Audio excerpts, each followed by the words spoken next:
Good morning. Last class में अपन ने 6 chapter complete कर लिया था। आज अपन न्यू चैप्टर स्टार्ट कर रहे हैं, पादप रोग विज्ञान परिभाषा व शब्दावली। कि पादप रोग विज्ञान क्या होता है, इसमें जो शब्द है, रोग है, रोगजनक है, इनकी अपने शब्दावली की बात करेंगे। एग्जाम में एक डेफिनेशन पूछी जाती है भी आपसे, 1 नंबर का क्वेश्चन बनने के चांसेस रहते हैं। अब इसके आगे स्टार्ट करते देखिए कि सबसे पहले बात करें अपन कि 19वीं शताब्दी में आपके पादप रोग विज्ञान जो शब्द है इसकी आधारशिला रखी गई थी। उस समय यह शब्द सबसे ज़्यादा प्रयोग में आया था। और देखिए 1845 के अंदर 1845 में आयरलैंड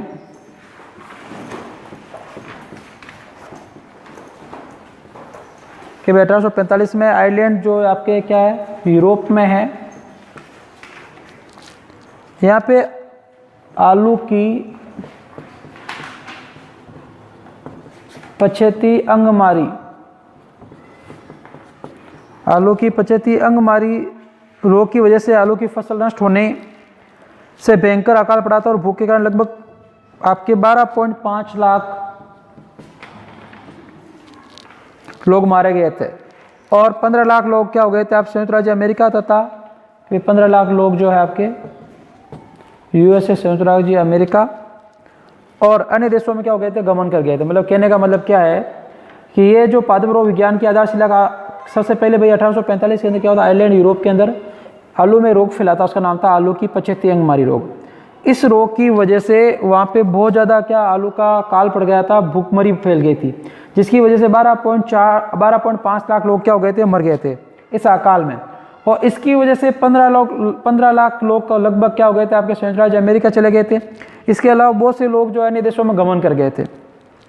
और इस अकाल को क्या नाम दिया गया था, आयरिक्स दुर्भिक्ष नाम दिया गया था। तो पूछा जा सकता है कि आयरिक्स जो है दुर्भिक्ष जो है किस रोग की वजह से नाम दिया गया, तो ये आलू की पछेती अंगमारी रोग की वजह से नाम दिया गया था। क्यों दिया गया था, कारण आपके सामने है कि जब ये आलू की पछेती अंगमारी रोग फैला था उसमें आलू की फसल बर्बाद हो गई थी। कहाँ पे, आयरलैंड जो यूरोप के अंदर है। 12.5 लाख लोग क्या हो गए थे आपके वहाँ पे मर गए थे। 15 लाख से ज़्यादा लोग क्या आपके यूएस से चले गए थे। इसके अलावा बहुत से लाखों लोग थे वो दूसरे देशों में क्या कर गए थे, गमन कर गए थे। इस कारण इसका नाम दिया गया था आयरिक्स दुर्भिक्ष। ठीक है, तो 1 नंबर का क्वेश्चन बन सकता है, आयरिक्स दुर्भिक्ष किस रोग से संबंधित है, तो इस चीज़ का ध्यान रखेंगे। और देखिए इसके आगे बात करें अपन तो इसी रोग की वजह से पादप रोग विज्ञान का जन्म हुआ कि भैया इतनी बड़ी भयंकर बीमारियां फैल सकती है, इतने लोग मर सकते हैं, इतनी जातियां हैं प्रभावित हो सकती है मानव जाति। तो इस रोग का इलाज क्या है, इस रोग को कैसे रोका जा सकता है, उसी समय से पादप रोग विज्ञान की शब्द की उत्पत्ति हुई और पादप रोग विज्ञान के बारे में लोगों की जानने की इच्छा हुई। ठीक है, अब बात करें इसके आगे कि फ्रांस की बात करें। फ्रांस में आपके अंगूर के मृदु रोमिल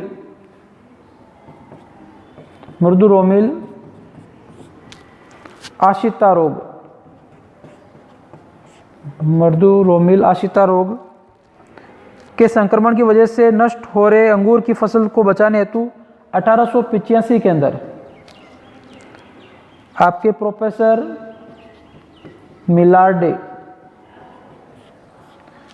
मिलार्डे ने बोर्डो मिश्रण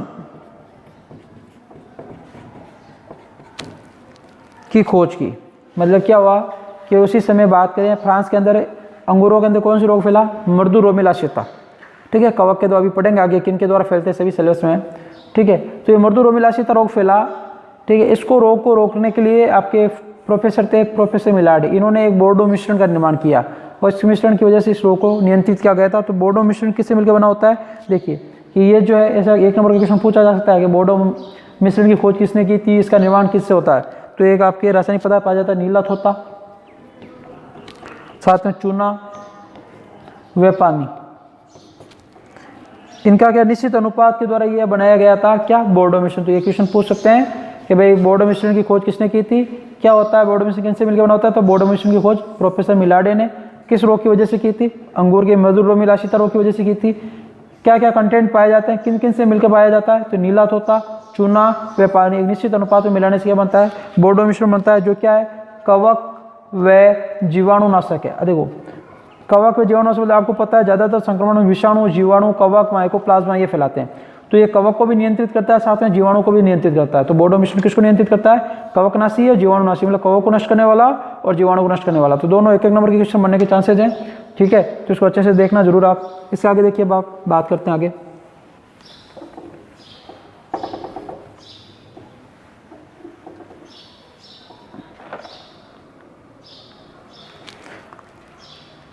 के वर्ष आगे बात करें, देखिए ये जनरल इंट्रोडक्शन है कि भाई अपन को पादप रोग विज्ञान की आवश्यकता क्यों पड़ी, तो उनकी बात करें, ऐसे छोटे क्वेश्चन बनने के चांसेस रहते हैं।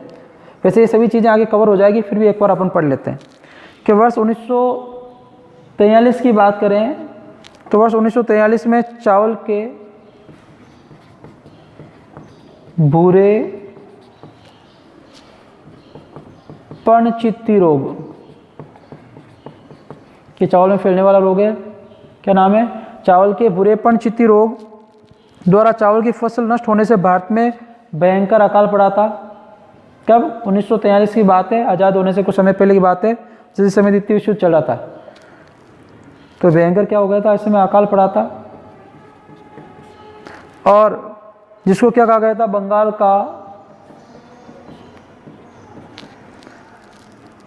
बंगाल का दुर्भिक्ष कहा गया था। तो ध्यान रखना, बंगाल का दुर्भिक्ष किस रोग को कहा जाता है? चावल के भूरे पर्णचित्ती रोग को कहा जाता है। तो ऐसे क्वेश्चन बन जाते हैं, ध्यान रखना। और इस दुर्भिक्ष में लगभग 20 लाख लोग जो होते थे भूख से मर गए थे। कितने लाख लोग? 20 लाख लोग भूख से मारे गए थे। अब देखिए, आपको पता होगा भारत की अधिकांश जो है जनसंख्या है, उनका मुख्य भोजन क्या है? चावल है, ठीक है। उस समय भी चावल खाए जाते थे, तो चावल के अंदर रोग फैल गया था, भूरे आपके चावल का जो है पर्णचित्ती रोग या भूरे पर्णचित्ती रोग, जिसकी वजह से चावल की फसल बर्बाद हो गई थी। और चावल की फसल बर्बाद होने की वजह से नाम दिया गया था बंगाल का दुर्भिक्ष, और लगभग 20 लाख लोग भूख से मर गए थे।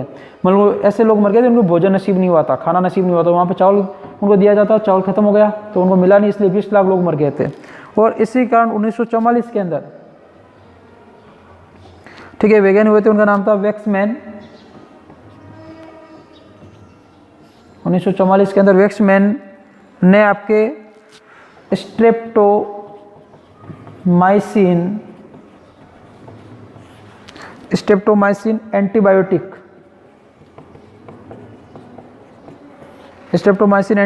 की खोज की, जो पादप जीवाणु रोगों के नियंत्रण हेतु बहुत ही लाभप्रद है। आपको ये चीज़ जानना, एंटीबायोटिक मतलब होता है जो आपके किसी भी पादप पे या किसी जीव पे फैलने वाले संक्रमण को रोकने का कार्य करते हैं। और एंटीबायोटिक ज़्यादातर किस पे असर करती है? जीवाणुओं को नष्ट करने का कार्य करती है। विषाणुओं पर इनका असर बहुत ही कम होता है, नहीं के बराबर होता है, ठीक है।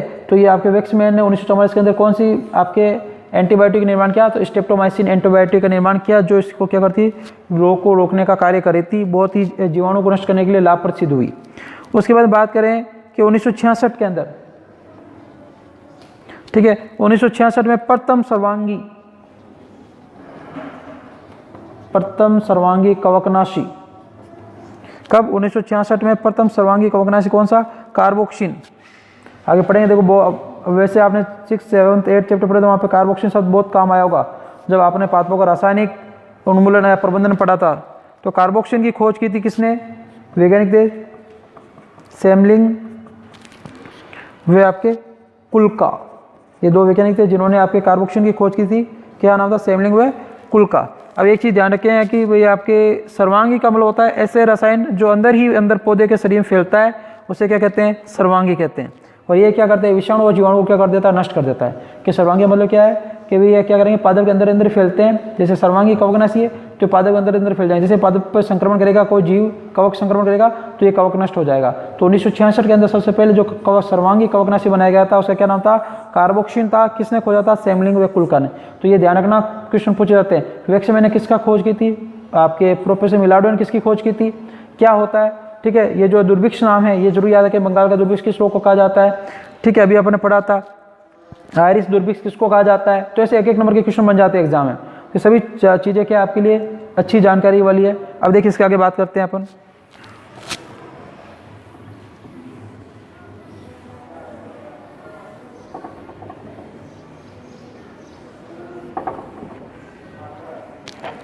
इसके बाद भारत में कवकों में उनसे उत्पन्न रोगों को विस्तृत अध्ययन वो किसने किया था? E.J. बटलर, एक वैज्ञानिक थे जिन्होंने सबसे भारत के अंदर जो आपका कवकों का वर्गीकरण देने वाले कौन थे? E.J. बटलर। इन्होंने देखिए सबसे ज़्यादातर जो पादप संक्रमित हैं वो कवक के द्वारा होते हैं।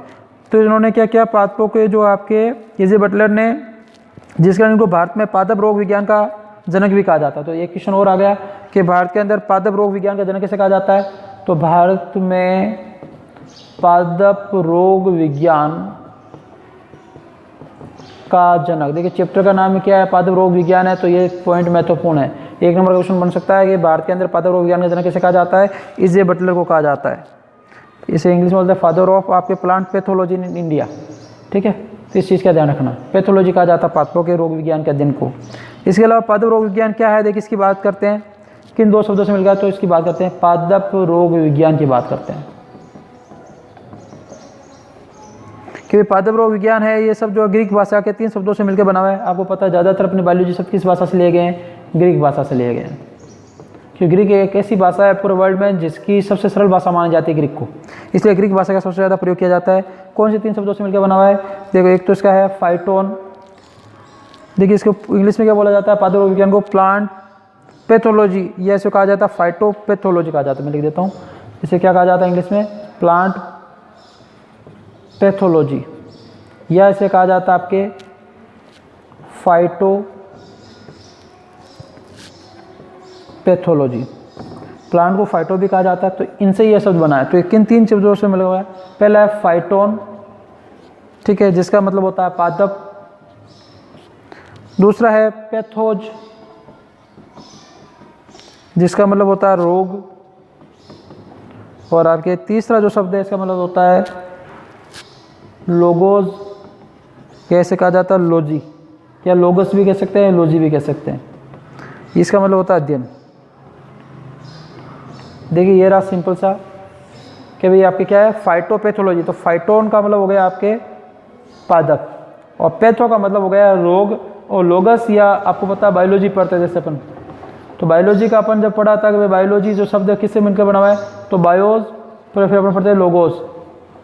ठीक है, तो लॉजी शब्द क्या है? लोगोस से उत्पन्न हुआ है। तो सेम वही चीज़ है, लोगोस या लोगस कहा जाता है। इसका मतलब क्या होता है? अध्ययन। तो ये विज्ञान की ऐसी शाखा जिसमें पादप रोग विज्ञान का अध्ययन किया जाता है, उसे क्या बोलते हैं? पादप रोग विज्ञान कहा जाता है। तो ग्रीक भाषा शब्द से लिया गया है 3 शब्द, ये रहा, देखिए आप देख लीजिए, फाइटोपैथोलॉजी, फाइटोन मतलब पादप, पैथो मतलब रोग, और लॉजी का मतलब होता है अध्ययन। तो ये 3 शब्दों से मिलकर बना हुआ है। इसका अर्थ क्या हो गया? अब देखिए इसकी परिभाषा पढ़ते हैं, एक नंबर का क्वेश्चन आ सकता है, पादप रोग विज्ञान किसे कहते हैं? तो ये तो इसकी सामान्य जानकारी होगी। भारत के अंदर इसका जनक कौन है? तो E.J. बटलर, ध्यान रखना। और पादप रोग विज्ञान किस शब्द से लिया गया है? ग्रीक भाषा से लिया गया है, ग्रीक भाषा से लिया गया है। ठीक है, अब इसके आगे बात करते हैं, देखिए क्या परिभाषा की बात करते हैं पादप रोग विज्ञान की। परिभाषा क्या है कि पादप रोग विज्ञान कृषि विज्ञान, वनस्पति या जीव विज्ञान की वह शाखा है। तो अपने यहाँ सीधे लिख देते हैं, जीव विज्ञान की वह शाखा है, जीव विज्ञान की वह शाखा है जिसके अंतर्गत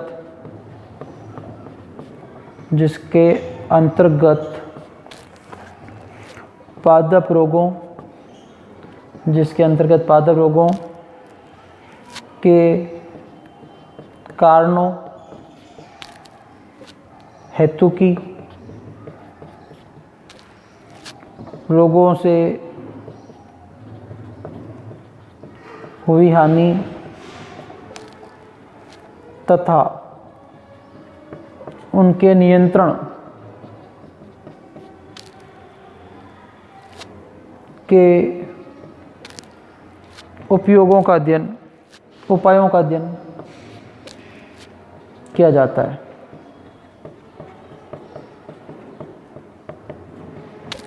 कि भाई पादप रोग विज्ञान क्या है कि इसमें अपन ऐसे कह सकते हैं, पादप रोग विज्ञान कृषि जीव विज्ञान जिसकी कि वह शाखा जिसमें कि पादप रोगों के कारणों को, कि भाई पादप रोग जो है वो किन कारणों से फैलता है उसका अध्ययन किया जाता है, इसको किस प्रकार से रोका जाता है उसका अध्ययन किया जाता है, कि रोगों से होने वाली हानि है, ठीक है, इनका नियंत्रण है, तो इनके उपायों की बात की जाए, इनको किस प्रकार से अपन रोक सकते हैं, किस प्रकार से इनको नियंत्रित कर सकते हैं, सभी का क्या किया जाता है, इसमें अध्ययन किया जाता है।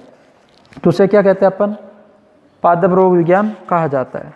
अब देखिए पादप रोग विज्ञान अपन सबसे पहले डेफिनेशन पढ़ेंगे। ये बहुत सी शब्दावली जो आपने पिछले वाले चैप्टर पढ़े उसमें भी आए होंगे और आगे भी आएंगे, तो उनकी शब्दावली पढ़ेंगे। और एक शब्दावली आपके कम से कम 20 शब्दावली होगी लगभग। एक शब्दावली जो है 1 नंबर का क्वेश्चन एग्जाम में पूछा जाता है। नहीं पूछा जाएगा तो आप जो बाकी जो चैप्टर पीछे वाले पढ़ लिए आगे वाले पढ़ेंगे तो उनमें आपके काफ़ी हेल्प करेंगे। तो अब देखिए शब्दावली स्टार्ट करते हैं। सबसे पहले सभी छोटी छोटी शब्दावली, ठीक है, कि भाई रोग है, रोगकारक क्या होता है, रोगजनक क्या होता है, परजीवी, मर्तोपजीवी, ये सब क्या होता है, इन सब की बात करने वाले हैं। अब देखिए अब स्टार्ट करते हैं अपन शब्दावली।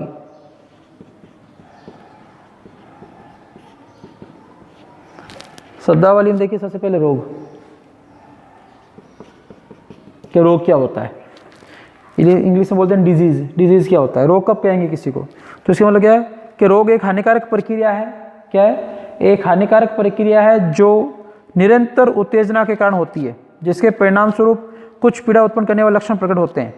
कि भाई इसमें क्या है कि भाई एक हानिकारक प्रक्रिया है जिसमें क्या होती है, उत्तेजना, मतलब शरीर में कुछ एकदम चेंजेज आएंगे, उत्तेजित होगा शरीर। या जैसे पादपों की बात करें तो प्लांट में कुछ नए लक्षण प्रकट होंगे, ठीक है, उत्तेजनाएं पाई जाती है जिसके परिणाम उनके क्या होती है, पीड़ा उत्पन्न करने वाला लक्षण प्रकट होता है। जैसे पत्तियों में आपके छेद हो जाएंगे, पत्तियां भूरे रंग की हो जाएगी, पत्तियों में आपके पीली पड़ जाएगी समय से पहले, या पौधा बहुत ज़्यादा हरा हो जाएगा समय से पहले, जितना नहीं होना चाहिए सामान्य पौधों की तुलना में। तो ये सब क्या कहलाते हैं, रोग कहलाते हैं। अब इसके बाद में बात करते हैं रोगजनक की, जिसे इंग्लिश में कहा जाता है पैथोजन। कि रोग उत्पन्न करने वाले कारक को क्या कहते हैं, रोगजनक। कि जिसकी वजह से रोग उत्पन्न हो रहा है, रोग उत्पन्न करने वाले कारक, बस जिसकी वजह से रोग हो रहा है उसे क्या कहेंगे, रोगजनक। ठीक है, जो रोग को उत्पन्न करता है, जो रोग को फैलाता है, जिसकी वजह से रोग हो रहा है उसे क्या बोलते हैं, रोगजनक कहा जाता है। अगला है परजीवी, जिसे कहा जाता है पैरासाइट। कि वह जीव जो दूसरे जीव पर एक कर पोषण ग्रहण करता है और वृद्धि करता है, गुणन करता है, उसे क्या कहते हैं, परजीवी। मान लीजिए कोई ये पादप है, इस पर कोई दूसरा जीव आ गया, छोटा सा जीव बना दिया। अब ये इस पादप से क्या कर रहा है, पोषण ले रहा है, इस पर वृद्धि कर रहा है, अपनी संख्या बढ़ा रहा है, ठीक, फिर ये 2 बनाए, फिर 2 से और, तो ये क्या कहलाएगा, आपके परजीवी कहलाएगा। ये क्या कहलाएगा, पादप परपोषी कहलाएगा। कि भाई जिससे पोषण लिया जाता है वो तो परपोषी है, जो पोषण लेता है, अपनी वृद्धि करता है, अपनी संख्या बढ़ाता है, उसे क्या कहेंगे, परजीवी। ठीक है, फिर आपकी बात करते हैं मर्तजीवी।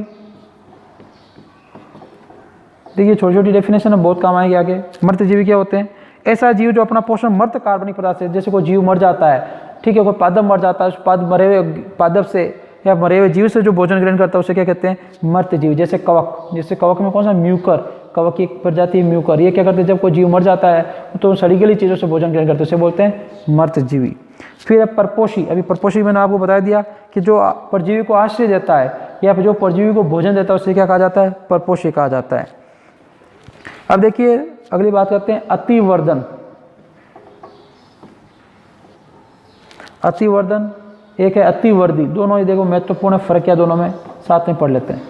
अतिवर्धन होता है परपोषी कोशिकाओं की संख्या में बढ़ोतरी के कारण होने वाली अत्यधिक वृद्धि। कि भाई परपोषी कोशिका है, मान लीजिए कोई पादप है, परपोषी मतलब पादप है, तो पादप की कोशिकाओं की संख्या में बढ़ोतरी। कि पादप की कोशिकाओं की संख्या में बढ़ोतरी क्या कहलाती है, आपके जिससे अत्यधिक वृद्धि होती है उसे बोलते हैं अतिवर्धन।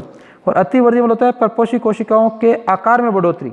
इसमें क्या है कि परपोषी कोशिकाओं की संख्या में बढ़ोतरी, क्योंकि कोशिका की जब संख्या बढ़ती है उसे बोलते हैं अतिवर्धन। और जब आकार बढ़ता है, जैसे मान लीजिए आकार में पहले छोटा सा पौधा था, वो आकार इससे बड़ा हो गया, तो उसे क्या बोलेंगे, अतिवर्धि कहेंगे। और ये क्या है, असाधारण वृद्धि होती है, कितनी भी हो सकती है। इसके आगे देखिए वर्ड आता है, बहुत ज़्यादा काम आएगा आपके, उसकी बात करते हैं अविकल्पी परजीवी।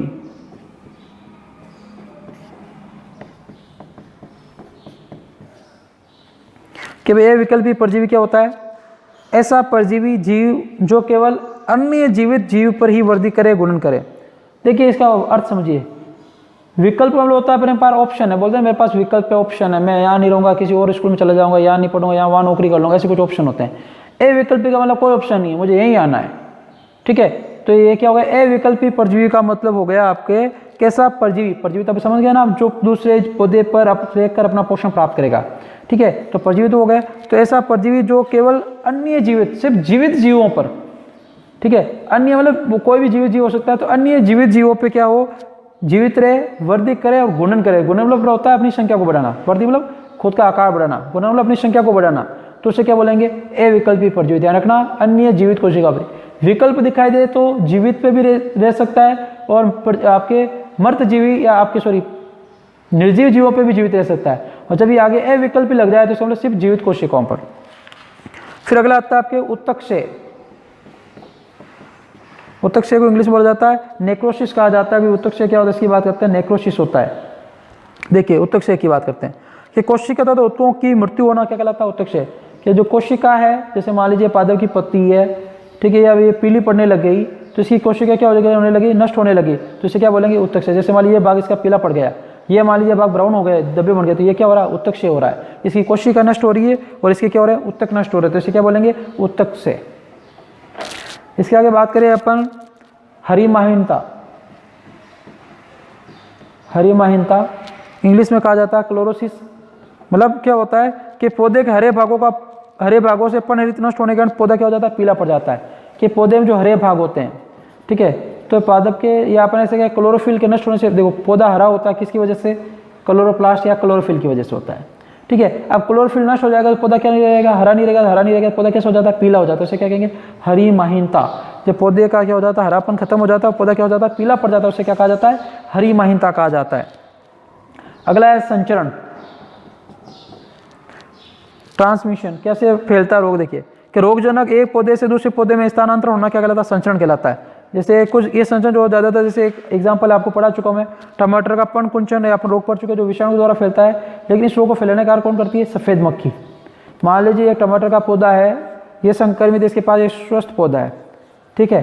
अब ये तो क्या संक्रमित है, ऐसे ये स्वस्थ पौधा है, तो संचरण मतलब क्या हुआ कि ये जो रोग हो रहा है, ये आपके टमाटर का जो पण कुंचन रोग है, विषाणु की वजह से फैल रहा है, ठीक है। अब ये विषाणु तो यानी तो ये विषाणु, ये सफ़ेद मक्खी जो होती है क्या करती है, इसके साथ ये विषाणु चले जाते हैं यहाँ पे, इसको भी संक्रमित कर देते हैं। तो ये संचरण हो गया, एक पौधे से दूसरे पौधे में चला गया और ये पौधा भी संक्रमित हो गया, इसे क्या कहते हैं, संचरण। जैसे बोलते हैं ना अभी जुकाम लगी होती है, खांसी जुकाम होते हैं, तो उससे क्या होती है, छींक आती है, तो उसके कुछ मुँह से द्रव निकलते हैं, वो अपने शरीर पर गिरते हैं, उसकी वजह से क्या हो जाता है, फैल जाता है, संचरण हो जाता है। अगला है संक्रमण।